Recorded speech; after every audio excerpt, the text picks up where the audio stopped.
Welcome, everyone. Happy day, good evening, morning, day, afternoon, or night to you. We're starting the week off fresh here. It is Monday here in the U.S. We're starting it off fresh here. So if you have any questions, concerns, topics, discussions you want to hear, events going on in your life, shout outs, or feature requests, music requests, however, go ahead and send me a direct message on Instagram, Agent K21 Podcast, or hit me up via Twitter or Instagram, Agent K21, or you can text me and let me know what your topic requests are for this week. I don't know about you guys, how you're feeling about this week and how you're feeling about this time in general, but it is holiday season. For those who believe in or celebrate, this is the week of Thanksgiving, no S on the end, Thanksgiving. And we're not going to give a whole history lesson about what this holiday means or what it is. We'll save that for another day. But this is the time where, loved ones come together and everything is nice and you get a day off, you get to enjoy yourself. So today's topic is family is everything. Family is everything. Family is everything. Or is it? Family is everything. Family does not mean a constant sacrifice in your mental or emotional well-being. That comes from the holistic psychologist, Dr. Nicole. I forget her last name. But you can find her on Instagram or on YouTube. She has her own series. She's based in Philadelphia, and she's definitely a good one I recommend to follow. So family is everything, or is it? So, for those of us who have a very secure attachment style with our family and our peers, we probably don't even need to listen to this message. This message is geared towards those who grew up with insecure attachments and fearful, avoidant attachments, things like that. So people who have, experienced any type of trauma. Now, we may not realize the subtle traumas that happen. We can think about an alcoholic family or an abusive family, but what about the subtle trauma, the critical parents, the shame-inducing parents, the enmeshment trauma that can occur. So this message is really for those who grew up as the scapegoat, the black sheep, the black lion, or the golden child in their family. Because what do they all have in common? What they all have in common is they were the IP, the identified patient. Now, what they all have in common is they have similar woundings, similar fears of abandonment, similar fears of unworthiness, and similar conditioning. Now, you might think, really? How is the golden child and the scapegoat one and the same? They are one and the same because they were wounded on the exact opposite, polar opposites, which makes them both one and the same. The scapegoat of the family, they're the one who can never fit in their family system. They were rejected. They were ostracized from their system, from their communal upbringing. The golden child is the one who was praised and who was deemed special, if you will. But the golden child had to do something also. The golden child had to throw away their identity in order to remain safe.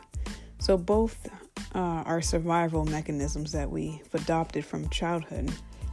Golden child repressing parts of themselves, throwing away their identity in order to fit in with their family.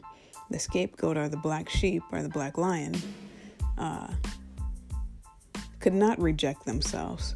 So in turn, their rejection came externally from their own family, and they were ostracized and marginalized for being exactly who they were. Now, family is everything is a concept that I think many people adopt and grow up with in their mind that, these are the people who should love us, so can't think anything was wrong. That would go against the whole system to see through the BS, to be honest. And Jim Carrey actually said this. He said, the person who can see the family's dysfunction is usually the healthiest.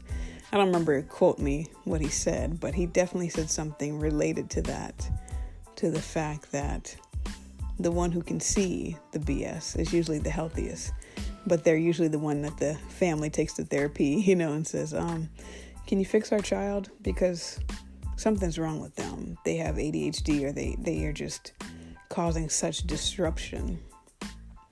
And so when we talk about the concept of family is everything, I absolutely agree. Family can be everything.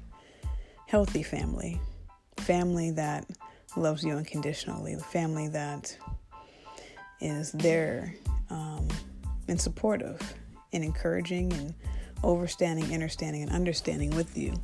Those that can validate your existence and can contribute to your well-being. Those are the members that I'm talking about when I say family is everything. And so for those of us who have our own soul tribe, we know that we can choose our family. Family is not depicted by who you're born to or born with, but it is depicted by who you choose. Who do you choose in your immediate circle? That is where your family is. Who upholds the values and can provide unconditional regard for you? Who are those people? Do you have those people in your life? If you don't have those people in your life, they're going to gravitate towards you. Continue to gravitate towards yourself. Continue to do the inner healing. Continue to see yourself as your family. And that is how family will be everything. So family is everything, but family does not mean a constant sacrifice in your emotional well-being. And so with the holidays coming up, I thought it would be important to remind you that you're okay to set boundaries, that you're okay to speak your truth, that you're okay if you're misunderstood, because all you need is you. All you need to remember is you have a connection to the divine, and the divine has a connection to you. And if you don't feel like you belong, that's because you haven't found your family yet. So this comes from one of the posts I saw 4 days ago, and I want to read this because I think that this is important. So Lana_Stacy says, repeat after me. There is a fine line between loving someone and codependency. It's hard to love from a distance and detach from them, but with certain people, it's actually the best thing we can do for them and for yourself. Protect yourself from toxic family members this holiday season, my friends. It's hard, I know, but future you will thank you.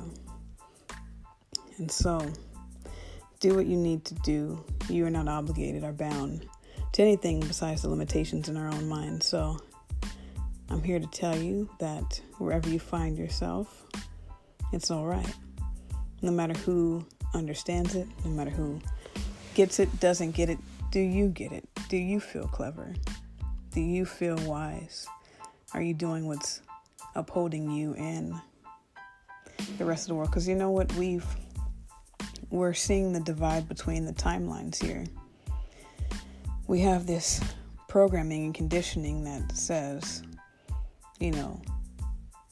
you have to disregard oneself in favor of other. And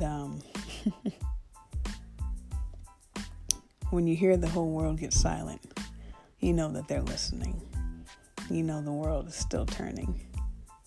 And so I encourage you to speak your truth, even if your voice trembles, to speak your truth, even if you're misunderstood, because the divide that's happening right now is separating the higher consciousness from the lower consciousness.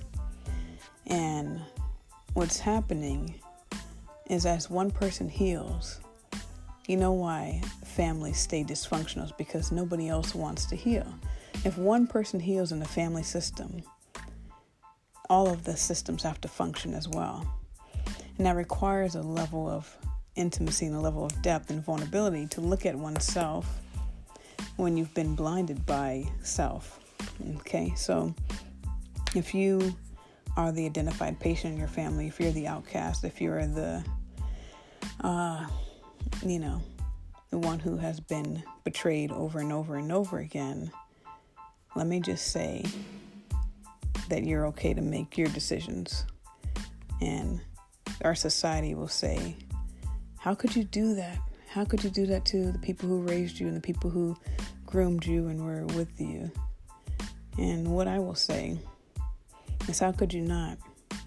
How could you continue to betray oneself in favor of other?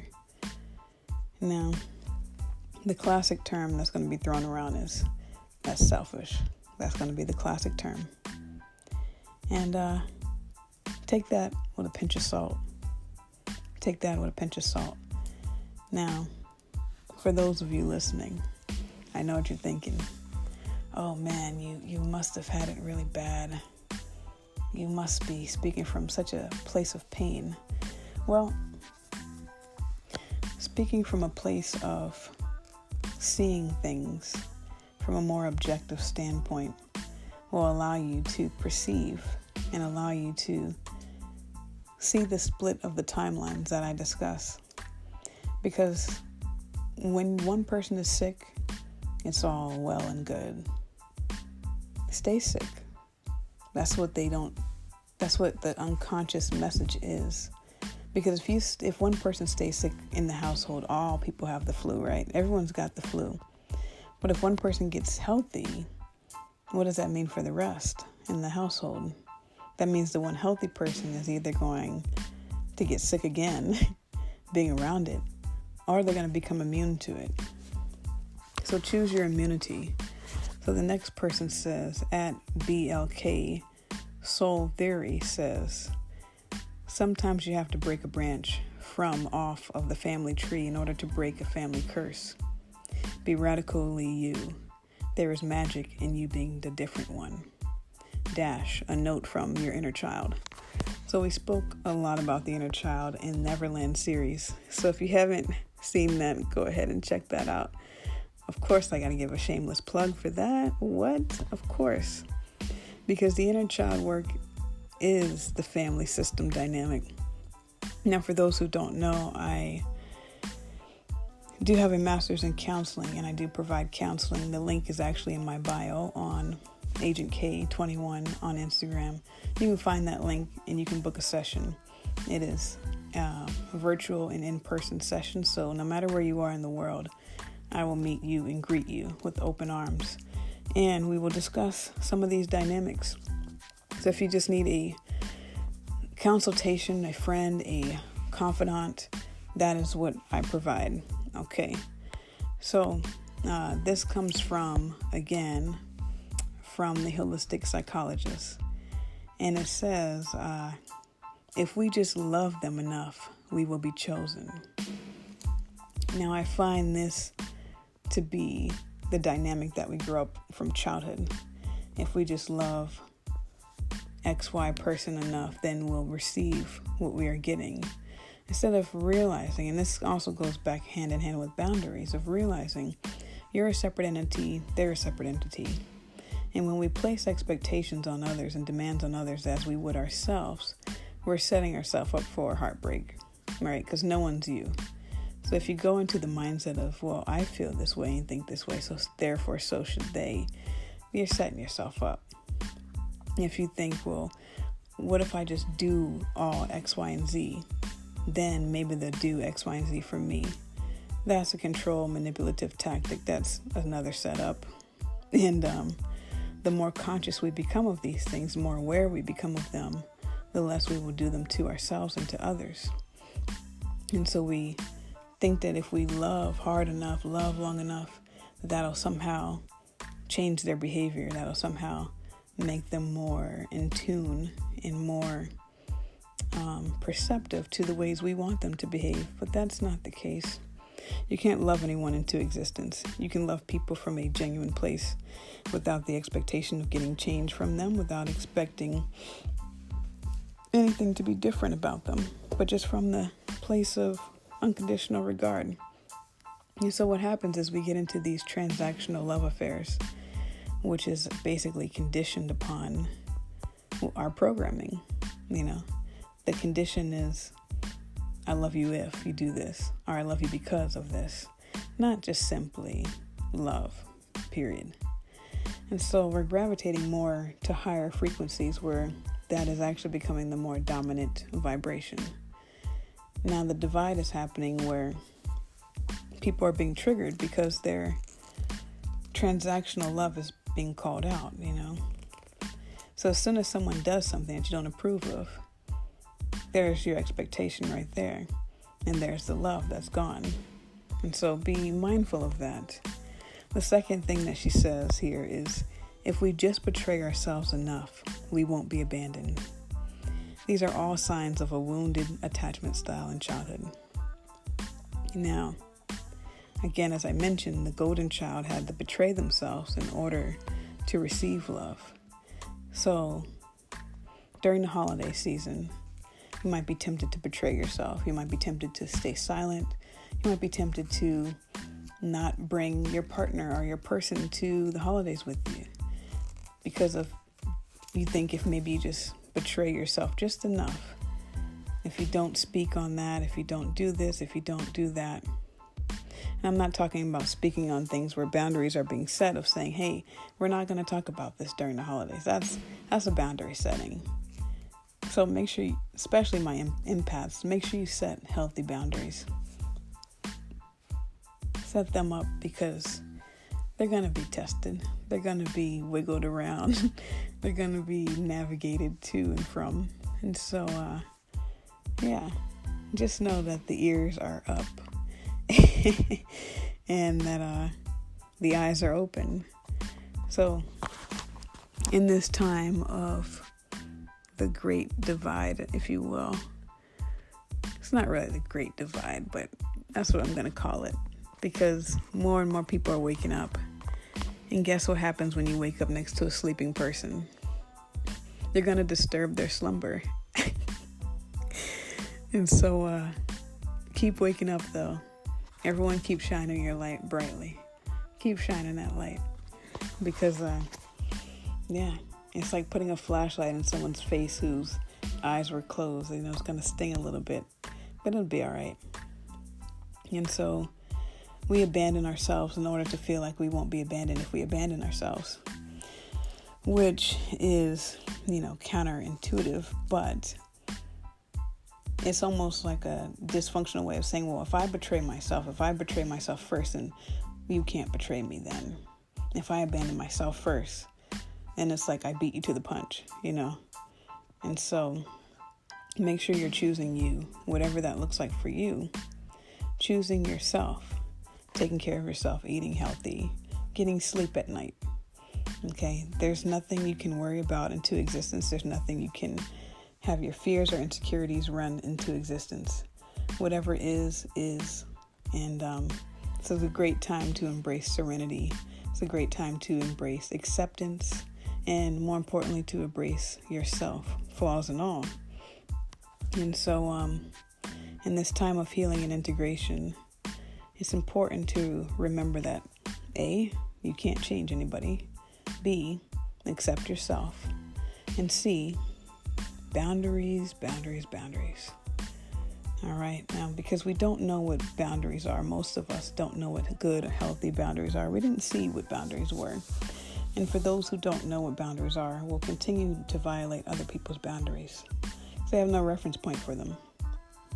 And so boundaries can be depicted by how you feel. If you feel violated, You probably were. And in the emotional realm.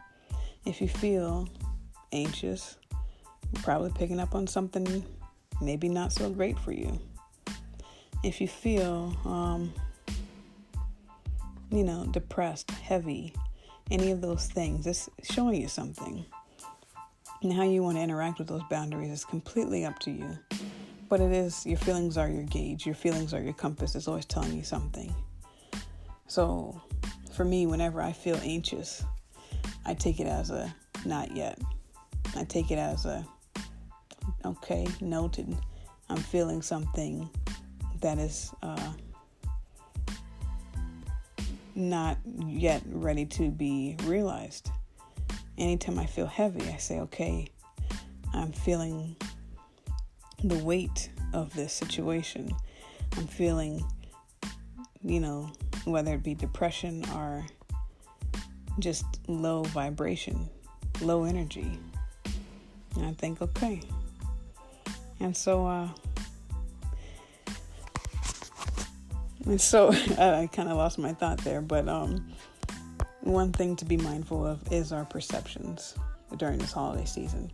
Because what's said may not be what's meant, and what's meant may not be what's said.